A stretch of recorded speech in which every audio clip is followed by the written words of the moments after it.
Ladies and gentlemen, boys and girls, welcome to the Everything is Bad New Fangled Motion Picture Show. Greetings, one and all, and welcome to another episode of the Everything is Bad Newfangled Motion Picture Show. I'm your host, Niall. And I'm your other host, Nolan. And today we're going to be doing a review of the new movie, Blinded by the Light. We're going to be doing our normal thing where we do a spoiler-free review, and then give you a spoiler warning and go more in-depth into it after that. So, without further ado, man, this movie really emphasized how shitty England in the 1980s was. Yeah, you're going through a recession, a lot of racism going around apparently. Yeah. Against Pakistani immigrants. And yeah, if you haven't seen the trailer or whatever, this follows a young Pakistani man In England. In England, the son of immigrants. And he discovers Bruce Springsteen, and his lyrics really touch him in a way, because Bruce sings about blue collar America, and he was blue collar Britain, and you know, there's still a lot of similarities there. Yeah, and so it really touched him in a powerful way. And this is based on a book, memoirs of this guy wrote, who's a journalist by trade, but he wrote memoirs about this. I remember, growing up, and I forget his name. His name is different than the character in the movie. So the movie's only it's like loosely based. Like the basic story is there, but they've done what the movies do and embellished things and changed things. Don't know why they necessarily changed his name. Either because his name is very difficult to pronounce. I think it was that his name is very difficult to pronounce. So, but this movie is actually a really good movie. I really enjoyed it. Yeah, it's a delightful little uplifting film. Yeah, uplifting towards the end. Yeah, I mean there's some. I mean, you gotta go down to get up. Shit. You gotta go down to get up. Yeah, the middle part it starts off kind of depressing. The things this guy deals with. I think they did a really good job of setting like the mindset of the country at the time and of young people in England at the time, because partway through the movie I had a thing, everything's so depressing, and basically like all these young people were, who are about to be adults, are looking at this system where there's no jobs available, and opportunities are very limited, and everything's real bleak. There's a lot of racism. This is the time when skinheads were a big thing in England, and I think that came about sort of as a result of the other stuff. Well, yeah, we'll get into that in a minute. But what I was saying is, partway through, all this is going on. Partway through the movie, I had to remind myself, my life is fine. When this movie ends, I go back to my regular life, which is doing pretty all right for itself, if I do say so myself. But it really made you feel the depression, or the bleak outlook. Yeah. They did a really good job of setting that in the movie. And yeah, like Nolan was saying, the whole thing with the skinhead movement's probably largely, not largely, you're always gonna have, or not entirely based on this, you're always gonna have racist assholes, but a lot of the skinhead racist movement in England, we think, probably was just a lot of young people who were looking for someone to blame about why things were so shitty in England at the time. There were a lot of Pakistani and Indian immigrants at the time. Yeah, the 80s recession hit the UK a lot harder than it hit America. and all the things that Reagan was doing, that was doing stuff to help in America, just really wasn't working for Margaret Thatcher. And so you have this generation of young people that are really trying to take it out on whoever they can, because it's human nature, to find whose fault your bad situation is. Yeah. And sometimes it's nobody's fault, really. But anyway, so this guy Javed, I think is Javed Khan. He meets a guy, another he's a Sikh. He's a Sikh, the son of immigrants, who shows him Bruce Springsteen, and but they really bond over the music, and it touches him in such a powerful way, and it sort of like pulls him out of this depression, and it inspires him to, do what he wants to do with his life. And like a lot of, children of immigrants from that part of the world, you have like what you want to do, but then you have your parents have a dream for you, and a lot of them wind up doing what their parents want from them, and so he wants to be a writer, and Springsteen inspires him to be a writer. His father wants him a much more stable his father job. wants him to be an accountant, or a lawyer or something. Yeah. I mean, his father goes on this. His father has a scene that's a little bit humorous. Like, I'm not even asking you to be a doctor, like all the other Pakistani parents. Yeah. Yeah. So, you have options. You could be a lawyer or an accountant, or and he. It's a little humorous, but at the same time, it's kind of like this mindset that, like, in my life, I've never encountered personally with my parents. No, but Javed, he sort of goes through this identity crisis of, like, he really identifies with the lyrics of Bruce Springsteen. And, these lyrics are telling him that, if he has this opportunity to follow his dream, he should take it. And his family, is basically telling him, like, dreams like that are for British people, and you are Paki. And you do things like we do things in a Pakistani way, because those, having dreams like that isn't for you. He argues, though, that he was born in England. He's English, right? He has that argument at some point, but. Yeah, I mean, he speaks with an English accent. Well, I think he was born in England, right? And his father speaks with a Pakistani accent. But yeah, and so he's going through this identity crisis of, like, he wants to pursue this life, but he also doesn't want to alienate his family in the process.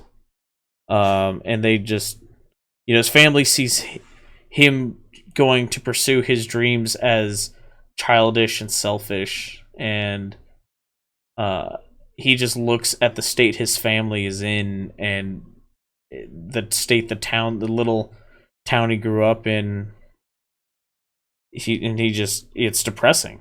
I mean, it really is. The movie does a really good job of setting that scene of, like, just this tiny little town basically only exists to support the GM plant, General Motors plant, which was laying off workers at the time, and the whole town was going downhill as a result. And basically every young person in the movie has a dream of getting out of this tiny little town in England. Yeah. Which is something that, it's universal, not just in England. There's been so many movies with the same themes. Yeah. But ultimately, yeah, it's at the end, it's uplifting and everything. So I don't want to, like, spoil it, but I recommend it. It's recommend it. It's a fun film. It's not as heavy on the music as I was expecting. Like, they quote the lyrics. They used like 17 of Bruce Springsteen songs, though. Right, but I mean, like, you look at a movie like Yesterday, where Yeah. the song, like, every scene had a Beatles song, like, almost the whole song There playing. was one scene that was... It's funny, it was a... it was sort of like a send-up to 80s music videos, though, where, like, the three... It was him and the three on the cover poster. on the poster. They're running around the town and with this one song over top of it. I don't remember which song it was, but you can see things like, oh, they're obviously referencing the Breakfast Club. Yeah. You know, and I mean, John Hughes is such a quintessentially 80s director. Mm-hmm. Especially for young people, you know, or movies about young people. So I think that was just sort of a thing to like throw in there to like, you know, really emphasize. Yeah, really this emphasize. This is about young people. This in is the about 80s. young people in the 80s. And so yeah, and then one thing is interesting. So Springsteen gave them the rights to use these songs free of charge. Yeah, because he had read the book that it was based on, and he was like touched by it. And when he found out they were making a movie about it, he gave them the rights to use it, to use the songs. Yeah, but like I was saying, they quote. There's clips from the songs quite a bit, but there's only a couple of scenes that really like actually like really focus. The focus is this song playing over top of whatever. A lot of it is just on. A lot of it is characters singing the songs while they're listening to it. You know, not necessarily they're not necessarily playing the song, but like he's got his headphones on, singing the lyrics, singing along to the song or whatever, and differences. But they use like I think they said like 17 Springsteen songs. Yeah. At some like in various forms throughout, you know, even as just quoting lyrics or playing it over top of it. You know, sometimes it's background music, sometimes it's playing out of the radio, sometimes it's like a music video almost. So anyway, I think that's enough before we start doing our spoiler review. But I enjoyed the movie. I know it was a big hit at Sundance. Yeah, and yeah, it was a really fun movie. I had enjoyed it. And I mean, there's nothing else in theaters right now, so might as well, right? Yeah, and if nothing, it's an interesting look into like as an American, seeing what it's like across the pond. Yeah. At that time, we know what I mean. There's so many movies set in the 80s in America, but seeing some set in the UK, it's sort of interesting how same but different. Yeah. Things are. A lot of like counterculture by young people, but they expressed it in very different ways. Yeah. So, anyway, so spoiler part? Yeah, spoiler warning. Not that there's a whole lot, I think, more to there's talk nothing about. like hidden, but one thing I thought kind of sticks out to me is there's this character. So the main character, he's running away from skinheads, you know, all the time. And then there's this old man that lives like next door that is always out on his porch or whatever, and you can tell that Javed thinks this guy dislikes him or is like always judgmental of him or whatever. Well, like he doesn't. He just sees an old white guy looking at him, right? And so he's like kind of scared of the guy or whatever. But then one night when he's like in a fit of frustration, he writes poetry all the time, and he throws these poems out. And the old guy finds one, and it's about the skinheads and the neo-Nazis. You know, and so the old man knocks on the door and says, returns it, and he's like, 45 years ago, I went off to war to fight men with swastikas, and now they're here in our neighborhood. I think it's very brave of you to...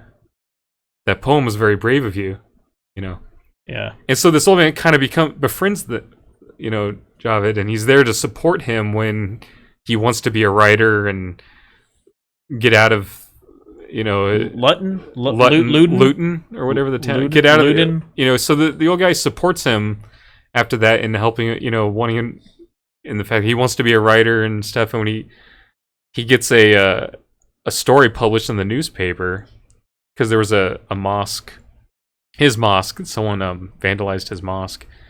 And so he gets the story published in the newspaper, and so the guy, comes and knocks on the door. And he's so proud of him. He's like, "Look," and he's showing his, Javed's father, like, "You should be very proud of your son. Look what he accomplished." And his dad has this idea of like, "No, we should keep our heads down and be completely ignored by everyone, and Yeah. and this is just going to bring attention to us." And so a very different mentality, but. In the end, his father does come around to his side of things, and he goes off. Well, after getting a very stern talking to by Javed's mother. Right, and then when he was giving his like graduation speech or something, he was giving like a speech like graduation. It was like it was like at graduation, but it was also like some awards. Yeah, thing. He got an award for writing like a story he wrote an essay, and it was published in the school newspaper, and then he got to go to America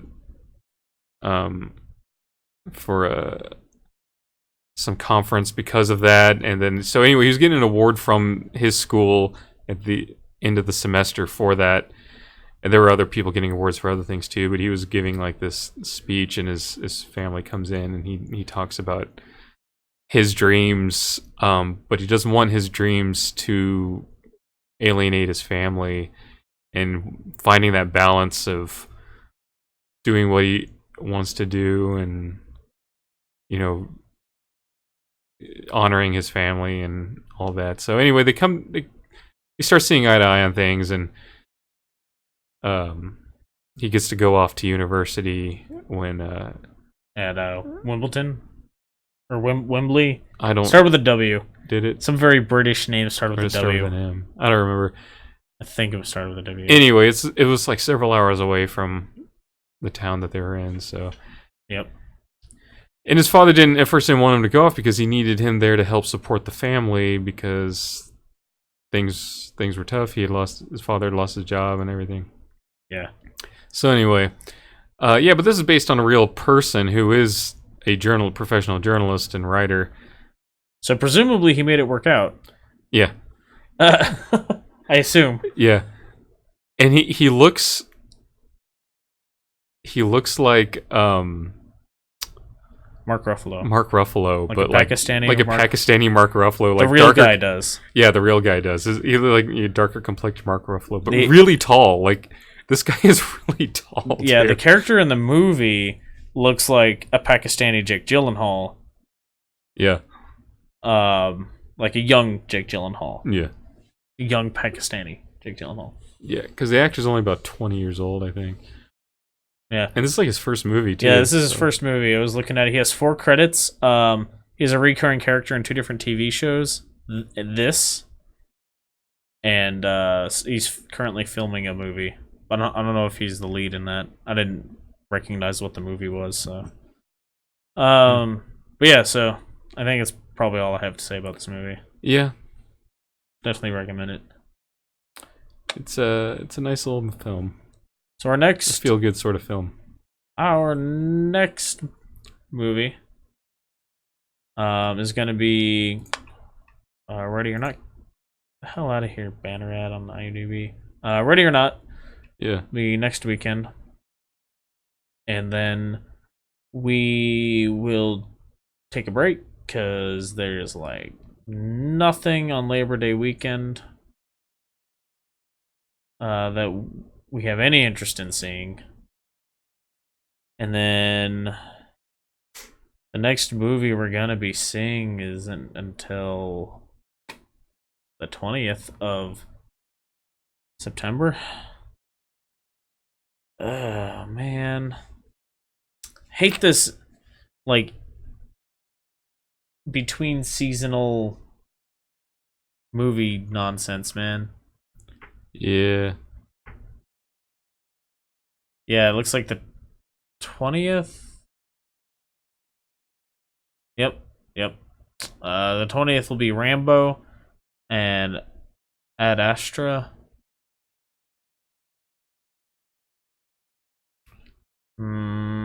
Then what? The weekend after that, might see 21 Bridges. Yeah, they might. There's some interest in that. And then the weekend after, and then the first weekend in October is Joker. And then the 18th, we'll be seeing Maleficent, Zombieland, Double Tap, and Jojo Rabbit. Probably all that weekend, right? A busy weekend. It's gonna be a busy weekend. But that's not till October. So, and then like there's nothing for the rest of the month of October. So that's what not we got. the weekend we're out of town, is it? Yeah, it is. I think it is. We'll make it work somehow. All right. So anyway, yeah, that's what we got coming up. So if any of that sounds of interest to you, hit that alert button. It's the one that looks like the bell. Although I have a feeling Jojo Rabbit might be a limited release. Yeah, that's definitely going to be the one I want to see first. So, but if pattern holds, we might not be able to see it right away. Yeah, maybe. We'll see. We'll see. I mean, Taika Waititi has a bit of a name for himself now. Yeah, but that's such an art house weird film. Yeah, but I don't know. We'll see. But yeah, so if any of that sounds of interest to you, go ahead and hit that alert button. Go ahead and check out our other reviews. Our last one, which was a couple weeks ago, It was Hobbs and Shaw. Yep. So we do a lot of movie reviews. Yeah, we do. We're over 100 now. Yep, we're on like 109, I think. That many. Whew. I think so. Oh man. So, bear with us though as we, trudge our way through the fall, which is always just a doldrum of movies. Yeah. So it's gonna be slim pickings until December. But they're gonna need a really good trailer for me to want to see that Addams Family movie. I was excited when they announced that movie, and then I saw the trailer. I'm like, oh man, I don't really want to see this anymore. Yeah, I was never. Oh, we're probably gonna see the Current War as well. Oh right? yeah. So, but anyway, so yeah. Anyway, anything else to add? Nothing more. That's it. All right, cool. So until next time, thanks for listening. Bye. Toodles.